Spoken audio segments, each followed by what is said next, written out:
जिम्मेदारियों से मुंह मोड़कर मोक्ष की राह पर मैं भी निकलना चाहती हूँ। दुनियादारी से मोहभंग क्या सिर्फ पुरुषों का होता है? क्या स्त्रियों के लिए अन्य मार्गों की तरह यह मार्ग भी जन्म के साथ बंद कर दिया जाता है? क्या कोई स्त्री मोक्ष मार्ग पर अपने परिवार, अपने बच्चों, पति, अपनी माता को छोड़कर नहीं निकल सकती? कई बार स्वयं की तलाश में निकलने का मन करता है। स्वयं को जानूं, अपने जीवन के ध्येय को जानूं, उसकी तलाश में निकलूं, पर सदैव पारिवारिक और सामाजिक बेड़ियां मेरी संकल्पनाओं से अधिक मजबूत रहती हैं। उस दिन समझ आया कि स्त्रियों को अपने दायित्वों से भागना कभी आया ही नहीं। इसलिए स्त्रियां बुद्ध नहीं हो सकती, उनको होना भी नहीं चाहिए।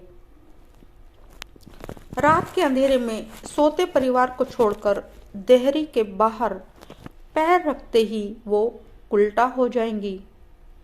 ऐसा नहीं है कि वो सक्षम नहीं है, मगर दूध मुंहे बच्चे को छोड़कर जाने का सोचते ही उनकी छाती का दूध फफक कर रो देगा। पति की विपत्ति में घिर आने की अंदेशा से ही उसका सिंदूर रोने लगेगा।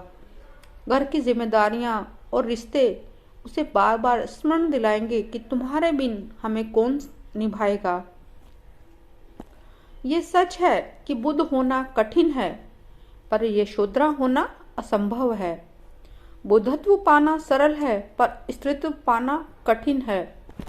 हर सदी में लाखों बुद्धत्व के टिमटिमाहट पर स्त्रीत्व का एक चांद ज्यादा रोशन है। जब भी किसी स्त्री के भीतर मोक्ष और ज्ञान प्राप्ति का बीज अंकुरित होता है, उसे उसके दायित्वों का स्मरण कराकर अंकुरन से पूर्व ही समाप्त कर दिया जाता है। एक स्त्री को मोक्ष की कामना का अधिकार न कभी प्राप्त था, न कभी होगा। उसकी इस इच्छा की आग को कभी पत्नी, कभी माँ और कभी एकाकी असुरक्षा के लबादे से ढककर बुझा दिया जाता है। अजीब भाग्य है उसका। बुद्ध को जन्म देने वाली स्त्री स्वयं बुद्ध होने का अधिकार नहीं रखती। उसका जन्म केवल त्याग हेतु हुआ है। कभी उसे यशोधरा बनकर त्याग का सामना करना पड़ा, कभी उर्मिला बन विरह मिली और कभी सीता। स्वयं के उत्थान के लिए वह सदैव दूसरों पर आश्रित रही। हाय स्त्री, तू कभी बुद्ध नहीं बन सकती, पर यशोधरा बनने का सौभाग्य सिर्फ